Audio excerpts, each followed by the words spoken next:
You're listening to The Good Fight, where campus meets Christ. Hey there, I'm Grace-Elleda Gonzalez. And I am Timothy Kinnaman. And today on The Good Fight, we're going to be having a conversation on gentleness. A conversation, I like that. That's what they are. Yeah, but it's like a recorded conversation, so it's weirder than just a conversation. They're allowed to talk back at us. We just won't hear them, you know? That is true. Unless they send us an email.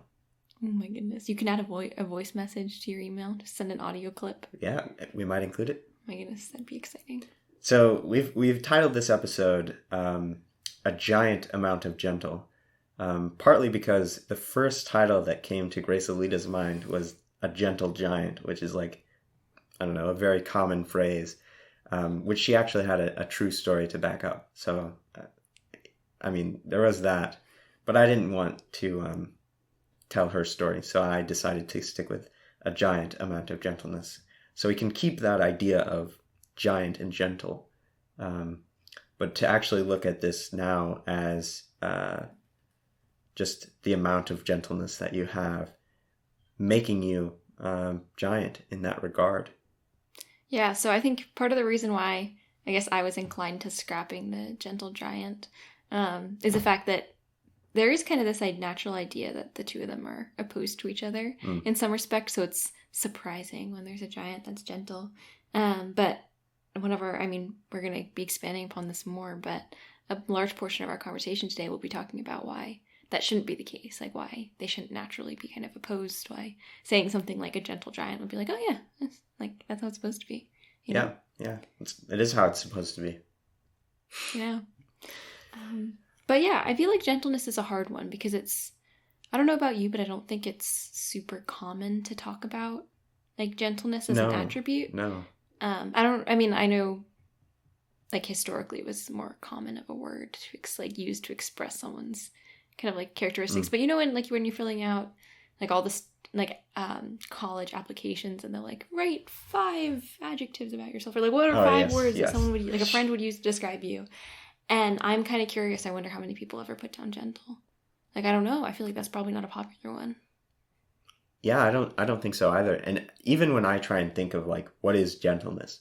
I'm just like at a loss for words because it's an idea that I think we know, but we don't really think enough about to say, oh, gentleness is yada, yada, yada, yada. Right, in the same way we could say it for kindness or something like right, that. Like, kindness is being like nicer than someone else and doing something like sweet or something. Yeah. I think we get more like images of gentleness, like cute little puppies and stuff. Where it's like, or someone like handling a cute puppy in like a gentle way. Yes. Or I guess maybe the way we do use gentle is like be gentle with the baby, like be careful with them. Or gentle is kind of synonymous with careful. Mm-hmm. Yes, I definitely agree with that. And I think when we consider moments when we aren't gentle, it's very much in that vein that we're thinking about them, this idea of a tendency towards destruction. So, I mean, we were shooting some pistols the other day, right? And the third rule of handgun safety. I don't know. The order? The third rule is don't ever point it at something you don't want to destroy. Exactly. Yeah. So it's very much like, right, when you have a handgun, you're not going to be gentle. So don't point it at something that you don't want to be not gentle towards. Right. My recent experience as well has been this idea of destruction. Mm-hmm. I'm actually working from a different computer this week because the one I normally use experienced some incredibly rare and incredibly destructive technical difficulties, so that without a warranty, it's pretty much useless, it seems like to me. And through the process of like figuring that out and the hours and hours that I dumped into research trying to figure out how can I fix like my hard drive and my operating system to actually fix this dumb problem, eventually I reached a point where I realized, maybe not realized, but I kind of sensed in the future that I would have to give up my pursuit at some point because it was either going to cost me a ton of money to have HP fix it, or I would just have to accept that it was broken, and that neither one of those options were what I wanted, and it filled me with frustration. Yeah. Kind of this simmering rage make me really want to just pick up that computer and throw it, or just like smash my fist into it, because I was just so done with it. Yeah, that's definitely not gentle, Tim. I just throwing that one out there. But no, I think that's a very relatable experience, not necessarily always with computers, although I think most of us have felt like Yes. getting frustrated with the computer before. Yes. But even with as students with classes or professors, or I think it's a little bit harder to think about gentleness in respect to kind of like in the same way that you can talk about frustration. Like I can say I'm frustrated with a class, but it's like, well, am I not being gentle towards that class? Like that's a little bit of a strange way to phrase it, but I think it gets the point across. Even a computer, I think, has a different tendency of like gentleness with objects is very much about like how you're handling them so that they don't like break. Right, versus gentleness with like a person. Right, is a very different concept, and one that I think is, I wouldn't say like vastly different in the sense that they're completely unrelated, and therefore one is just completely so different that if you have, say, gentleness with other people, it's impossible to have gentleness with objects. But I think the distinction is key, though, because I do feel like it's more important to be gentle with other people than with just objects. Yeah, I mean, it's like clumsiness isn't a sin, right? Like you can be clumsy and that's not a sinful thing. It's like when I was a kid, my mom used to always say, because there were times when I was younger and I intentionally tried to like destroy plates. And obviously that was not okay. Like that was not like allowed. And I remember one time when I think it was the first time I ever I shattered a plate. Like I absolutely shattered a plate that was supposed to not be shatterproof. But I remember the first time it happened, it was completely unintentional. I dropped it and it just happened to hit at the right angle and like exploded everywhere. And I remember being like so nervous. I was like, oh my goodness, my mom's gonna think that I like intentionally tried to break it. And of course she didn't. She was there. She saw it happen. She did not at all think that I like intentionally broke it. And one of the things she told me at the time, she was like, no, it's okay. Like you're fine. You just accidentally dropped it. Like accidents happen. It's okay. We'll clean it up. And I think that's like a good way of kind of seeing the difference in kind of this conception of gentleness versus clumsiness with objects. Like the gentleness with others versus a gentleness with like an object. You can not be gentle, quote unquote, in a traditional manner of speaking. Like I can drop a plate. That is not a gentle action. Yeah. But it lacks an intentionality that I think gentleness with respect to other people includes. So if I'm not gentle towards my sister, that there's something more like behind the intentions that I have than when I'm not being gentle towards an object. Yeah, I completely agree with that. That idea of you have to be invested. And if you're not invested, then you're not gentle. Whereas with objects, you can be like passively gentle. Right. Yeah. And I think that idea of intentional gentleness is something, we all experience gentleness with objects in the sense that, there are times when we're frustrated with how they with how they're functioning, or, as you mentioned with classes, with maybe we're frustrated with a professor and how much workload we have, or with a problem set and how difficult it is.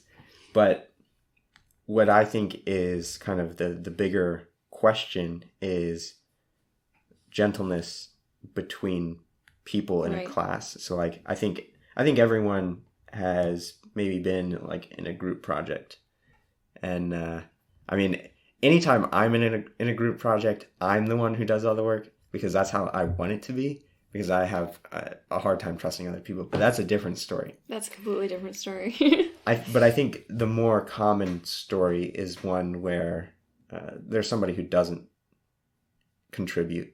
Right. And there is a sense of frustration with them, or there can be a sense of frustration with them.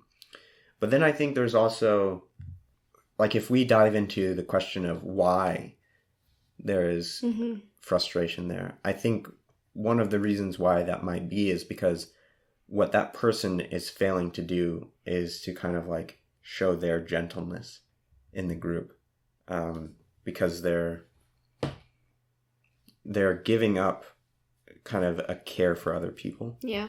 It very much in this sense of furthering themselves, because they don't want to, I don't know, put the time and commitment and resources into the group project, and instead they'll just benefit off of everyone else's labor.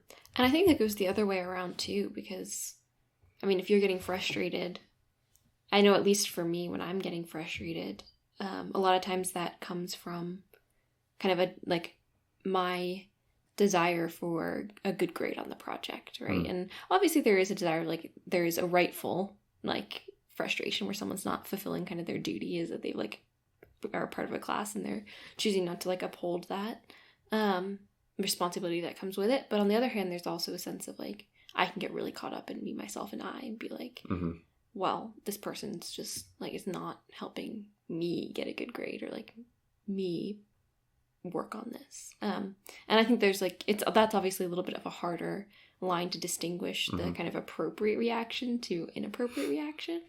But I think everyone's kind of like also like had that reaction at some point.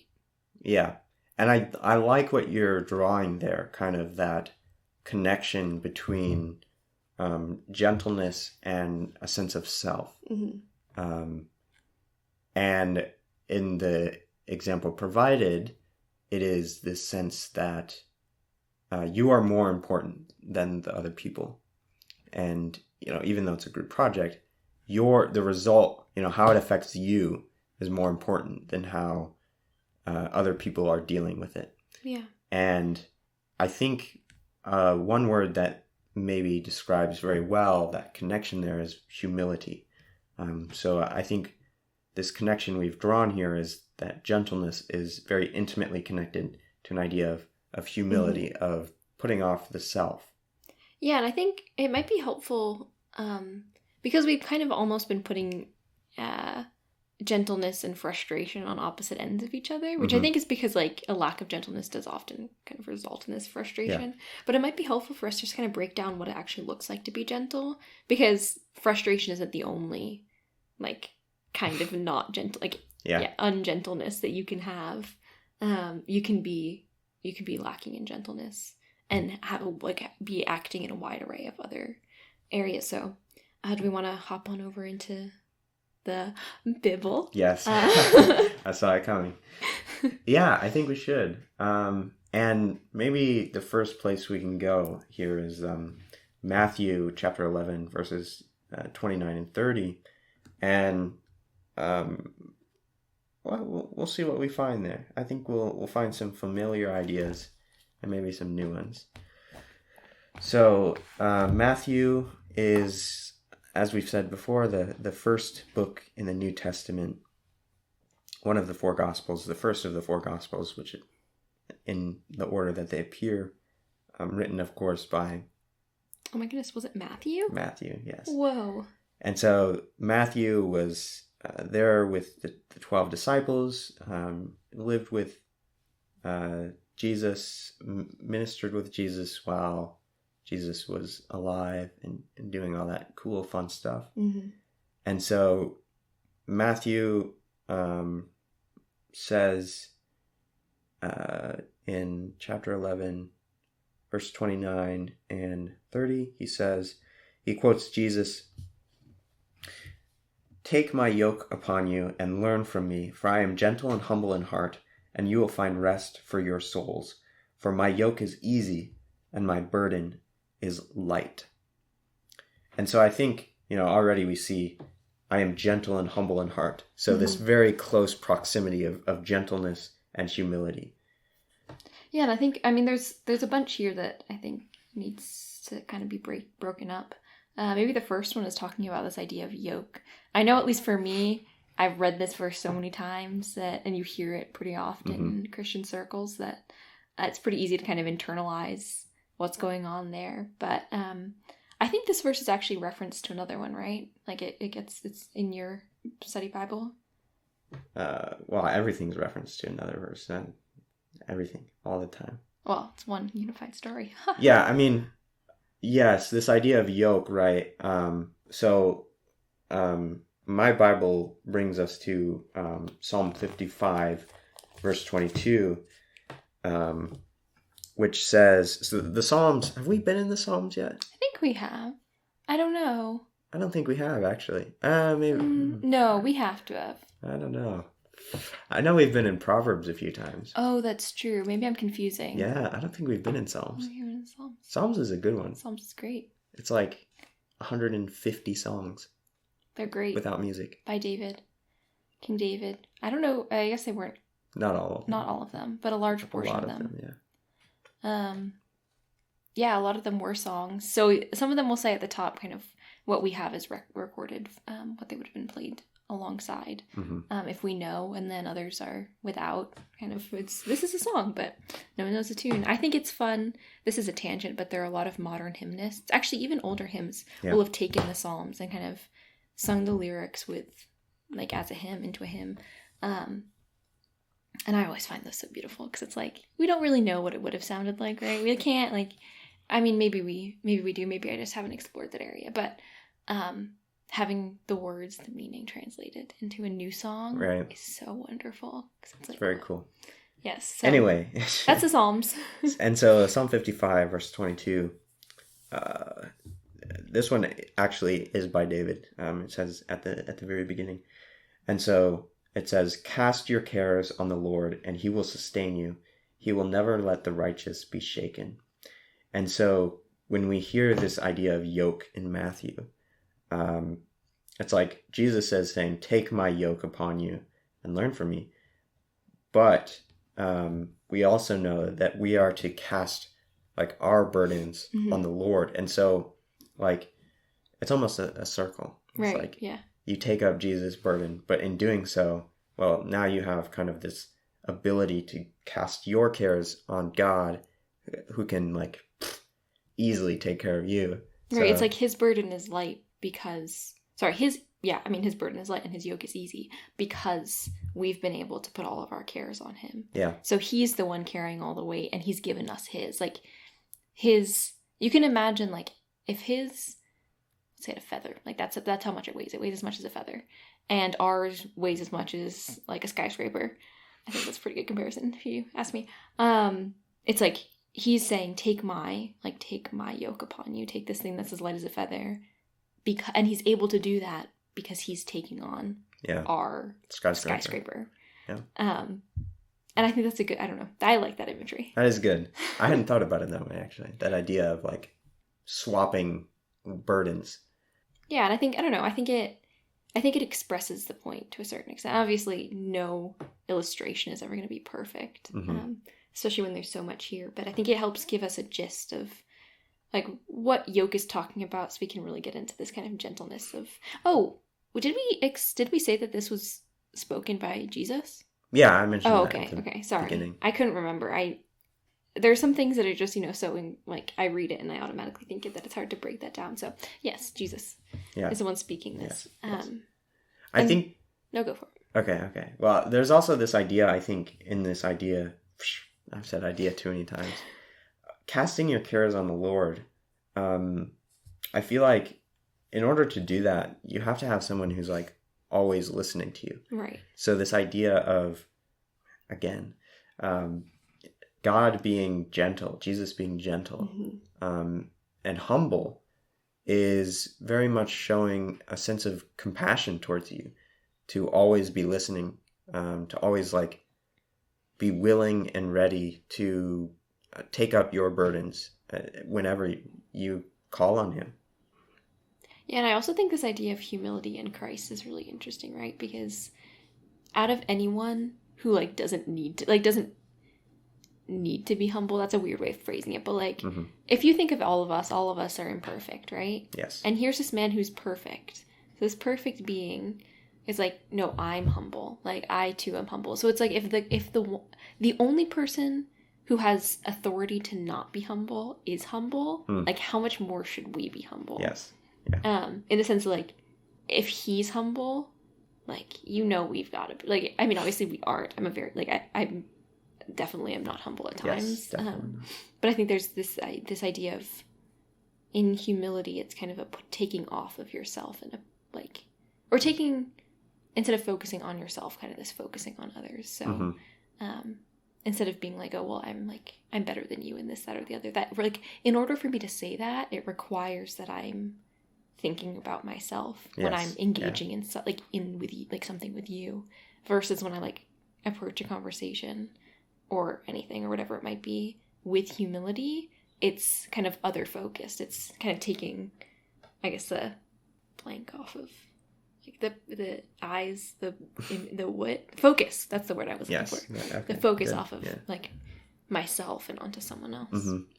Yeah, and I think kind of to draw on that thread a little more, if we turn to John chapter 10, I think this is a great place to see where Jesus is very much calling himself like considerate of others, like defensive of the people who call on him. Right. So do you want to read that one?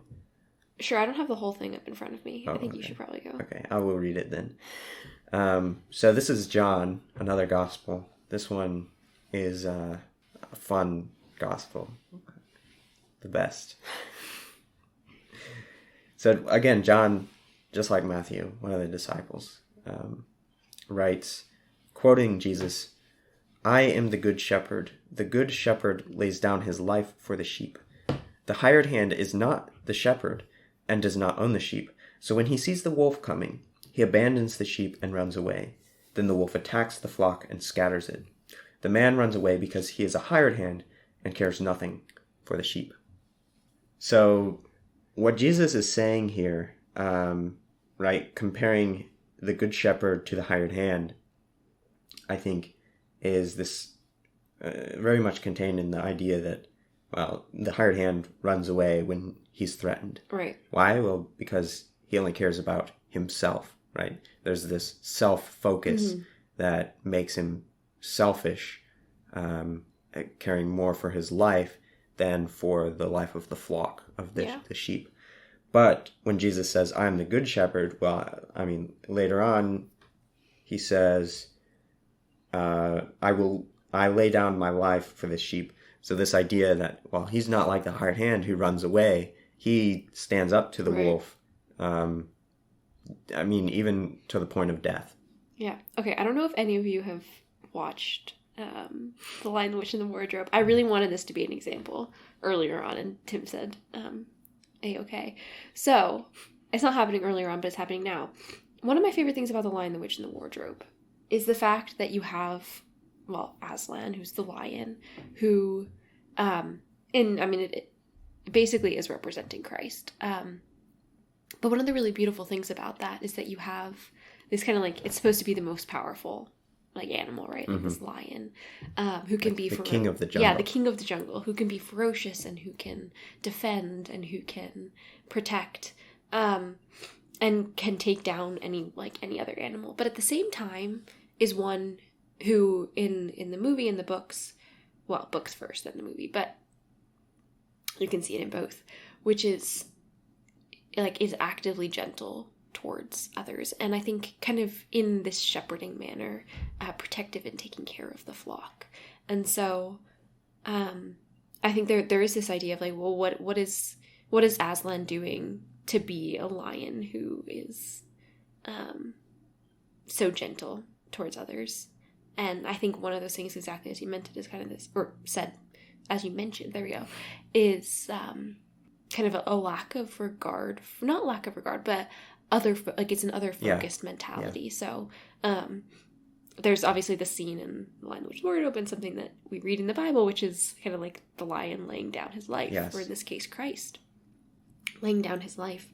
And you have this kind of like, that is a very bold action, if you will. Like, it's not done, like, it's not like I'm not powerful enough to stand against someone, so I will, I will lay down my life instead, like, I'll have to. Instead, it's kind of this, like, this bold action I'm trying to think of another word, but it's like, it's ferocious in a way like that action that's being taken is able to be something that's so powerful and yet so gentle at the same time, because in this case, Christ's mentality, or like Christ's gentleness, is coming from his desire, like his focus on us. Yeah. As those he loved. Right. And another place where I think we see this contrast between the self versus the other with gentleness is in 1 Timothy, if you want to just read that verse real quick. So 1 Timothy, it's 1 Timothy 6:11, which is where we kind of see this. Wow, that's where. Do you want me to back up a little bit? From the part on. Well, I don't know. I kind of like to look at this and then backtrack. Yeah. Okay. So it starts in 1 Timothy 6:11, which says, "But you, men of God, flee from all this and pursue righteousness, godliness, faith, love, endurance, and gentleness." Mm-hmm. And so, I mean, when you read that, but you, man of God, that is Paul writing to Timothy. So, but you, Timothy, man of God, flee from all this. And it's just like, it's very open-ended what is when you're reading the passage, or just not the passage, just the verse. Right. You need an antecedent to that. And well, I mean, luckily we have the Bible right here in front of us, so we know what the antecedent is. Yeah, we can hop up a few verses. Well, the verse right before, maybe we can start at the very beginning of this kind of section, which is around a little end of verse 2, beginning of verse 3. You have this group of people, and he's addressing them, and they say they have an unhealthy interest in controversies, quarrels about words that result in envy, strife, malicious talk, evil suspicions, and constant friction between people of corrupt mind, who have been robbed of the truth and who think that godliness is a means to financial gain. And so in here, you very much see they are conceited and understand nothing. Right. So conceitedness is that idea of like, well, they care about themselves. And so, well, what does this cause? Well, it causes, what does this result in? Envy, strife, malicious talk, evil suspicions, and constant friction between people. So it's like when you care about yourself, what's going to happen is you're going to have like these very frictious relationships with people. And this is specifically speaking about conceitedness in the sense of financial gain. But I don't think you can... It's not limited to that. Right. It can be a whole host of selfish intentions. Whether, as students, we might not be desiring for money. It might be that might be the thing that we're struggling with, but it might also be the desire for good grades. Mm-hmm. And so we are not acting gentle towards others because, instead we're desirous of kind of whatever it is that we think is gooder in our eyes. So if we're desiring a good academic record, it's going to be kind of focusing on grades above being gentle towards others. Yeah. And I think to kind of tie all the threads together, right, what we've been looking at is, first of all, how is Jesus gentle? And kind of what we can glean from seeing the gentleness in how God and Jesus act. But then kind of in transitioning to this verse in Timothy, I think we're starting to see the same thing for us, right? That what Jesus does is not just to the realm of Jesus. Right. It's as you said at the very beginning of our scripture for this week, you said, if Jesus, right, the one who is so powerful, has all the authority ever, is humble, then how much more should I be humble? Mm-hmm. And so that's what we're starting to see here in Timothy is, well, Jesus is gentle, therefore we must be gentle. Right. And so that's why Paul is writing to Timothy, telling him to not be like these conceited people, but instead to have gentleness, to be other-focused instead of self-focused, which actually, that's something we saw with... I think sometimes we can think of gentleness as like a lack of taking action where it's like, oh, they're gentle or they're meek. Mm-hmm. But in here, it's a call to action. Like, it's very specifically, it's not standing by, kind of not partaking, kind of being on the sidelines. Instead, it's like, it is taking direct action and being, it's an active component of your life. Yeah. And whenever something is an active component of your life, I feel like there are other kind of like ways that it manifests, right? So I think, we can say generally, well, gentleness is like being other focused and stuff like that. But like, I think even in the Bible, you can see like, well, here are some specific ways that you can be gentle. And so here it's financial gain. But if we turn over to Titus. Yeah, Titus 3, 1 through 3 actually says, do you mind if I read? Go ahead. It says, remind the people to be subject to rulers and authorities, to be obedient, to be ready to do whatever is good, to slander no one, to be peaceable and considerate, and always to be gentle towards everyone. At one time, we too were foolish, disobedient, deceived, and enslaved by all kinds of passions and pleasures. We lived in malice and envy, being hated and hating one another. So here in Titus, we see, once again, this contrast. But there are some very explicit ways that you can be gentle in the very beginning. And that's by being subject to rulers and authorities, by being obedient, being ready to do whatever is good, right? These are like very clearly intentional actions that you have to do to be gentle. Right. Yeah, and I think they're also being contrasted. This is kind of like saying the same thing we've already kind of been expressing, but in order, like, this idea of gentleness is being contrasted with kind of like foolishness and disobedience and being deceived and enslaved by passions. And I think that's good to keep in mind, where it's sometimes easy to think of those things like foolishness and disobedience and being deceived and deceiving as these actions that you're taking, and not seeing the other side of those actions. And I think one of the things that I read, I think we talked about this just before we started, but one of the things that I was reading about gentleness was talking about how, like, gentleness isn't a characteristic, I think is how it was described. Yeah. Oh, no, it's not how was it? It was, gentleness is not a matter of style. That's how they described it. They're like, gentleness is not a matter of style, and they were like saying joling out hugs and cupcakes or speaking softly, but rather it's a character trait.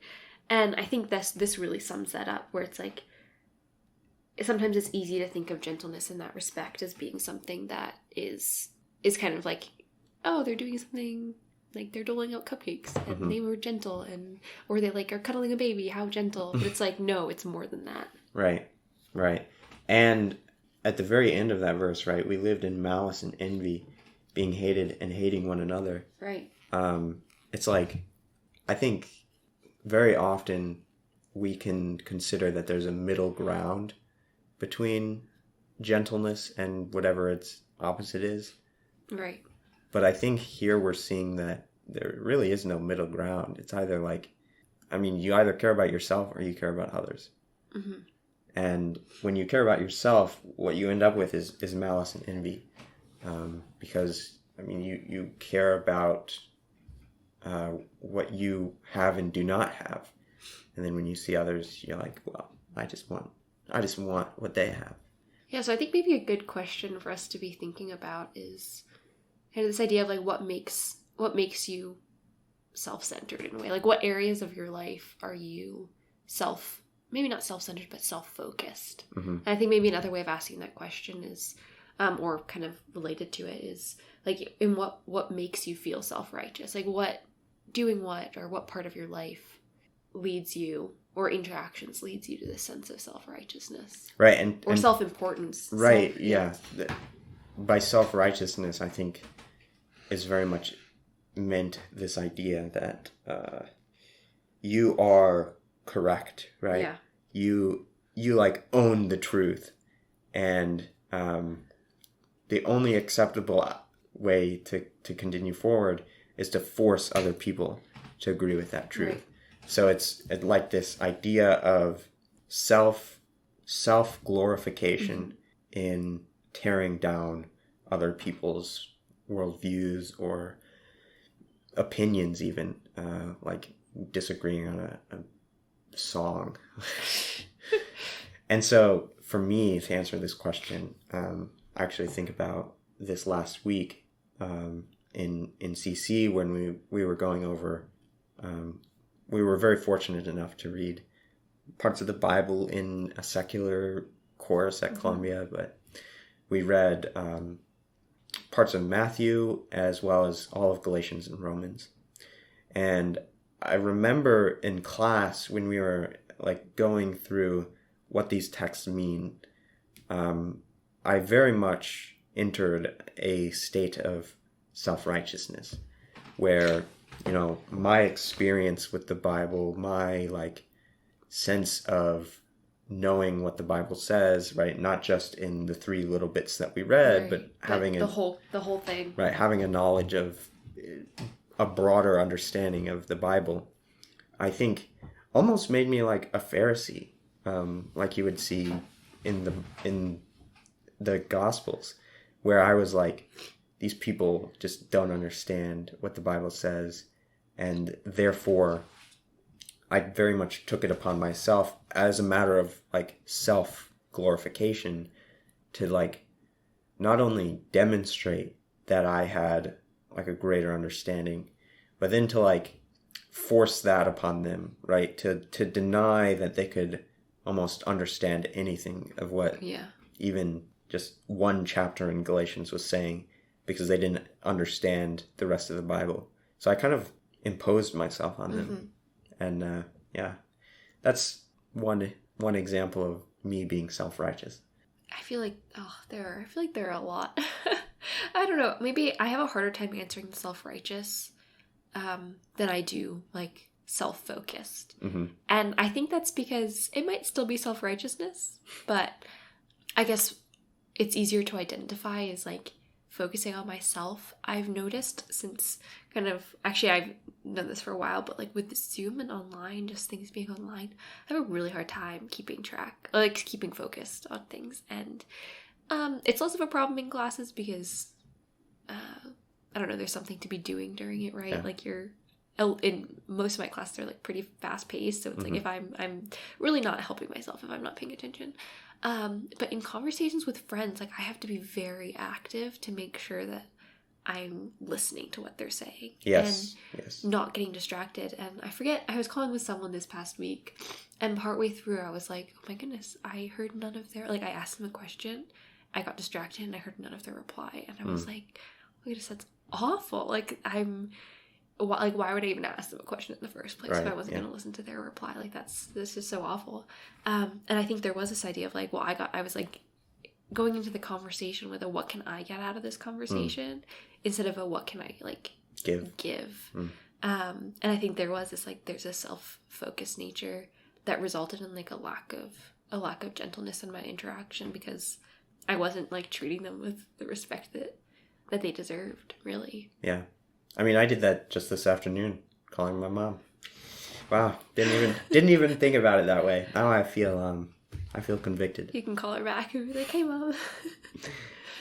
So, I mean, that's what we have this week is gentleness. Yeah. So I think our kind of broad conclusion is that gentleness is like humbly engaging with others without kind of being occupied by yourself and kind of engaging with them instead, with the focus being on them.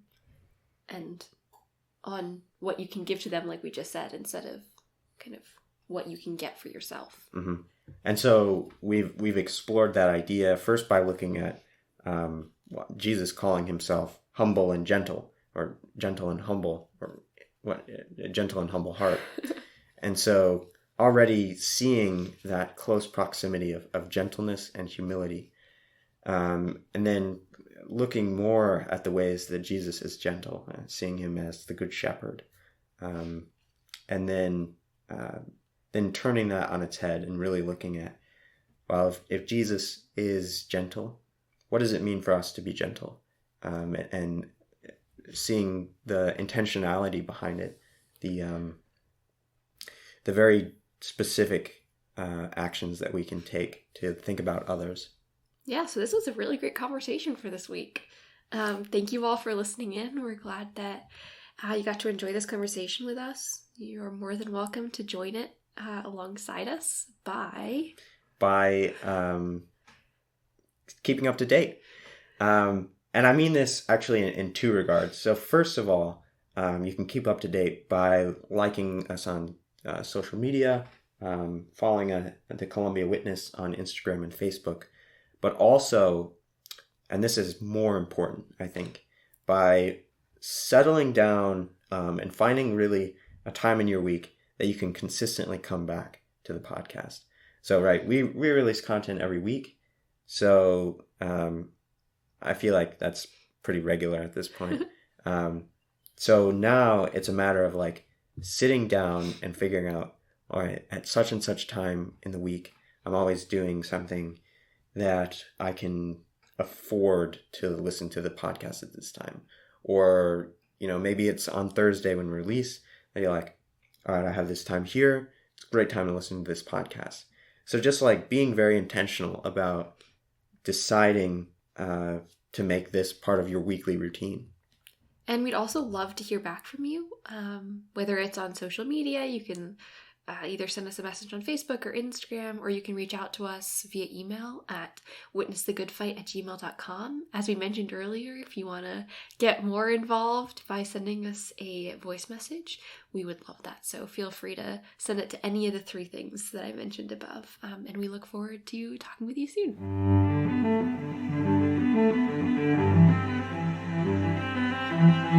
Thanks for listening. We'll see you next week on The Good Fight, where campus meets Christ.